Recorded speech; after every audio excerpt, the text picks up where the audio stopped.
Why do we doom scroll when we're stressed? The reason we doom scroll when we are stressed is because it is a primal urge To do scroll. what? To scroll?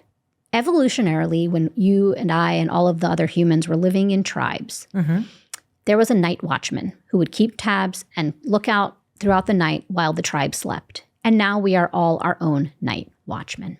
We scroll and scan for danger. It is a way for us to feel safe. The reason we do this is because when you are feeling a sense of stress, you are governed by your amygdala. It is what's moving your brain forward. And so when your brain is driven by the amygdala, you are thinking only about survival and self-preservation.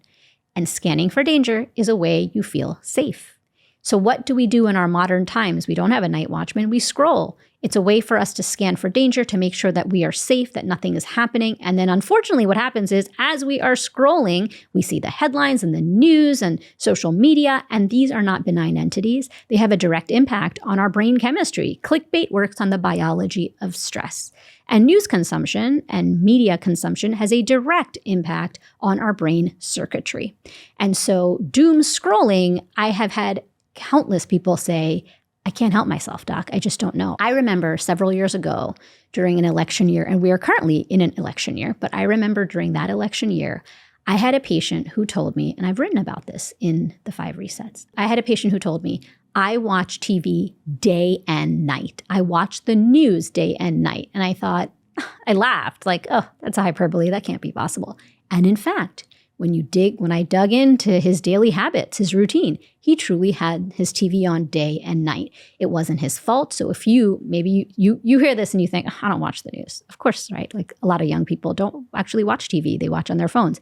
But why is it that you are scrolling and consuming news until 2, 3 in the morning? I don't know. We all do it. And it's because it is your stress response. Your amygdala is driving that behavior, not you, it's your amygdala. And so when you reset your stress, get your prefrontal cortex back in control, decrease the volume of your amygdala, then you don't doom scroll as much. It makes perfect sense to me that doom scrolling is the same thing as being on the night watch. Because if you think about your job, if you're the one that's protecting the tribe or your family, is you're standing there and you're scanning. You're looking for anything that seems out of place. You're looking for anything that's surprising, which is the exact same thing that you do when you doom scroll. That's right. You're hypervigilant. Yeah. And here's the other thing that happens is because you are constantly met with a new post or something surprising.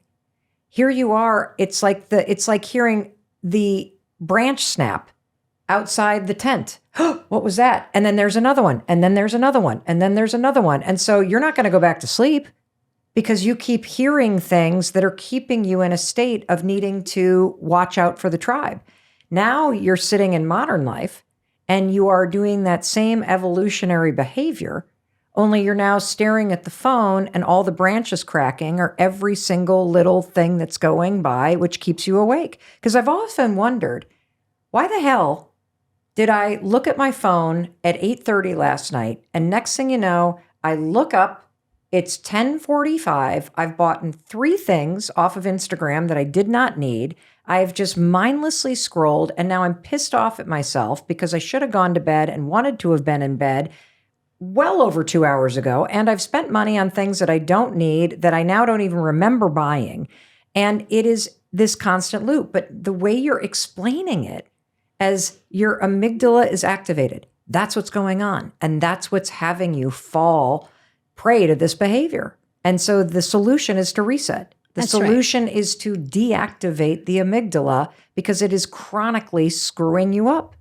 Wow. Turn down that volume. The reason you, from 8:45 till 10:45, you were experiencing something called revenge bedtime procrastination. It's something that all of us do, particularly women. When your day is not your own and you are moving in a million different directions, competing priorities, parenting and work, and all of the things that we have to do to manage our homes, it happens to all people, not just women, just parents and students. It happens to so many people. When you, again, a patient story in the 5 Resets is about a student who experienced revenge bedtime procrastination. I talked to my sleep medicine colleague and I said, what is the number one tip you can give people for better sleep? And he's told me, Ask every single patient that you see or every single person you see who is struggling with sleep, what are you doing 2 hours before bedtime? So let's say you want to go to bed at 9 p.m. and you're up till midnight or 1. What are you doing 2 hours before? And case in point, you just described what people do. You are on your screen. And revenge bedtime procrastination is a manifestation, a toxic manifestation of hustle culture. When your days are not your own, the children finally fall asleep. Everything is calm. Your work emails have calmed down. It is 8:30 at night and you finally have some me time. So you procrastinate bedtime. It's like a rebellious teenager. You have that sense of like, I'm not going to bed at 9. I haven't even had any time for myself. I'm going to stay up. And then you stay up and you make bad choices and you buy different things or you watch, you binge watch TV. Again, a little bit of this is healthy. It's called hedonic happiness. We can talk about that later. A little bit of this is healthy. But when it becomes chronic and ongoing, and then you notice that you're going to bed every night at 1 o'clock or 2 o'clock in the morning and you're unable to get good rest and you wake up tired and the next day you say, you know what, I am going to go to bed early. And then the same thing happens night after frustrating night. There was a study that found that it's not about knowledge and action. Every single person who was engaging in this revenge bedtime procrastination knew that they should go to bed early. That wasn't the issue. It's not that behaviors change because you know better. It's behaviors only change when you do better. You talk about this all the time, but the actual science showed that this is not a gap in knowledge. Everyone knows that early bedtime is important. It's a manifestation of hustle culture because even in spite of knowing that, hey, an early night would do me well, you still say, no, I'm not going to because I have had a crappy day and I'm not going to have a crappy day. Go into my night, I'm going to have a little bit of me time. So that's that. For your sleep, if you were to literally just stop the doom scrolling and put your phone somewhere other than your bedroom at 7 o'clock at night, and you create that boundary and then you don't sleep next to it and you don't look at it first thing in the morning, if you were to simply do that, your sleep would improve almost immediately. Your sleep would improve immediately. The entire tenor of your day would change. And you would feel so much more grounded. You would feel, whatever symptom that you're having of stress, there are many, it would have an immediate impact on your stress and your burnout. And over time, if you continue to do that day after day after day, you will be a changed person. What are your favorite boundaries? One of the most important things is to keep your phone off your nightstand and invest in a low-cost alarm clock instead. What I love is your 5-second rule. When you get up out of bed, over 50% of people check the news or check their phones and check their emails. Think about what that's doing to your brain, what that's doing to your amygdala. If you are stressed and burned out, chances are you didn't sleep very well that night, or if you had a good night's sleep, great. But then immediately it's triggering all of these chemicals and the cascade in your brain. Instead, keep your phone away from your nightstand. When you open your eyes, take in the morning light, and then do the 5-second rule and get up out of bed. Then, maybe go to the bathroom, brush your teeth, do some stretches, and then check your phone. Okay. So that is a key geographical boundary. What's another boundary? During the day at work, keep your phone out of sight so you decrease that primal urge to scroll. Keep it in a cubicle drawer. Keep it out of arm's reach, 10 feet away from you in a cubicle drawer, just so it is not in your reach. The reason is because when you have that primal urge to scroll, what you want to do is you want to override it.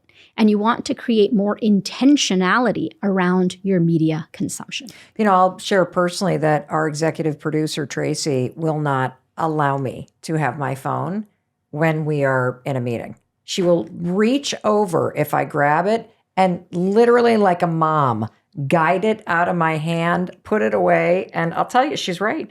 You're just distracted. So even if it's near me and I have made it a habit, there's a kind of a task table here at work where I set up when I'm, in Boston, and my phone is always right over there. I don't have it on my person. I try not to carry it around. I try to put it back over there because I know how I just grab it. Dr. Aditi, what's one hack you can do for better focus? One thing you can do, Mel, is to put your phone in grayscale. When I really felt like my phone, who's in control, me or my phone? And there were many moments in my life where I would say, it was my phone. Now it's very much me. But I would switch my phone to grayscale. And just doing that with my screen made all the difference because all of the lights and all of the colors and the brightness and everything is just very enticing. So when it's grayscale, it makes it less enticing. It actively changes your brain. And how does it change your brain? Well, because it's, big tech they know exactly what they're doing. So when you have colors and patterns and beautiful images and this user interface, it makes it more enticing to continue using. Think about when something is black and white. And like if you switched your phone to grayscale today, try it today. Switch your phone to grayscale and it just becomes less enticing because it's less, the chemicals aren't going off in your brain, the neurotransmitters, and because it's just, it's kind of boring. Well, what I love about the way you're teaching this is that I've certainly heard a ton of people talk about the connection between stress and social media and stress and your phone and the need to get off your phone and these topics. But when you explain it in terms of your amygdala turning on and that your amygdala putting you in fight, flight, or freeze, somehow knowing that makes this way more tangible.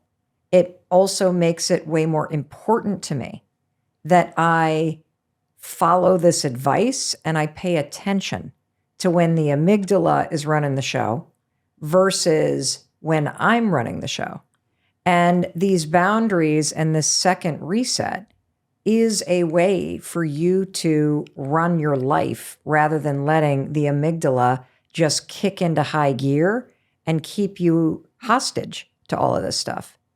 That's right. And I think my approach comes from decades of being a medical doctor and seeing patients. So every single thing that I offer to my patients during my talks in this book, The 5 Resets, every single thing is free. That was really important to me because I have had patients from all walks of life with different resources, and that was critical to me.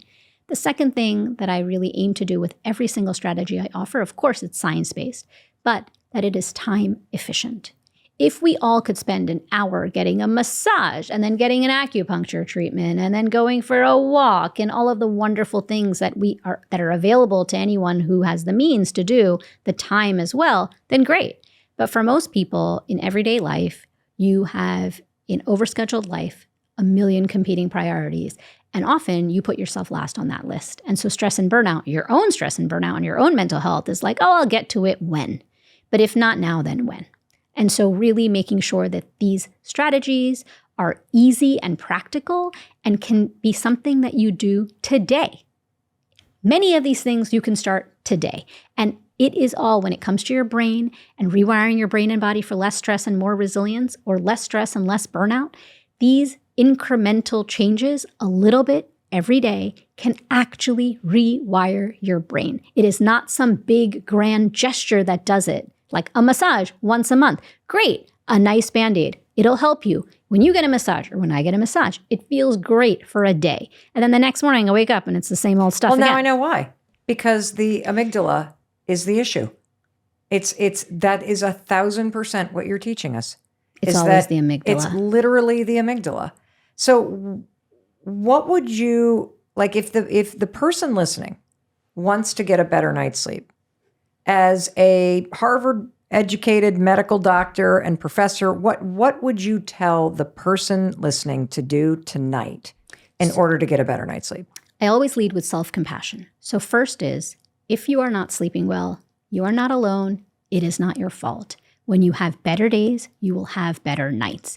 Take sleep and your difficulty with sleep as a simple sign or a symptom of something that you want to work on. You can target it head on with a lot of these strategies. Keep your phone off your nightstand, invest in a low-cost alarm clock, aim to not, first thing when you wake up, don't scroll, try to do something else.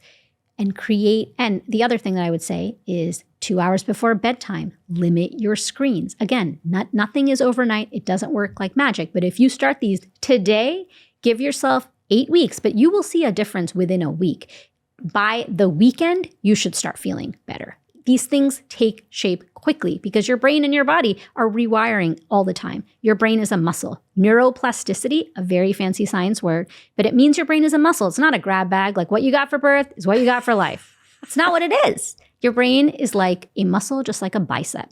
So, in exercise, the thing with sleep that's fascinating is that, like with exercise, if you did, 2-pound dumbbells, like 100 curls with your biceps, you'd know that it's doing something. I mean, it's not going to do as much as like a 10-pound, but you try it anyway. You're like, you know what, I'm going to try it. So think of your brain as a muscle, try things out, experiment, understand that doing a little bit, a simple change, like keeping your phone off your nightstand, could make all the difference and could be a game changer. It doesn't have to be this big, giant lifestyle overhaul. Also, your brain cannot handle big lifestyle overhauls when you are feeling a sense of stress, because even positive change, like all of these things that we're talking about, change is considered a stressor to your brain. Not all stress is created equal. The data shows that 70% of people are feeling a sense of stress and burnout at this very moment. My motto, how I was trained, was pressure makes diamonds.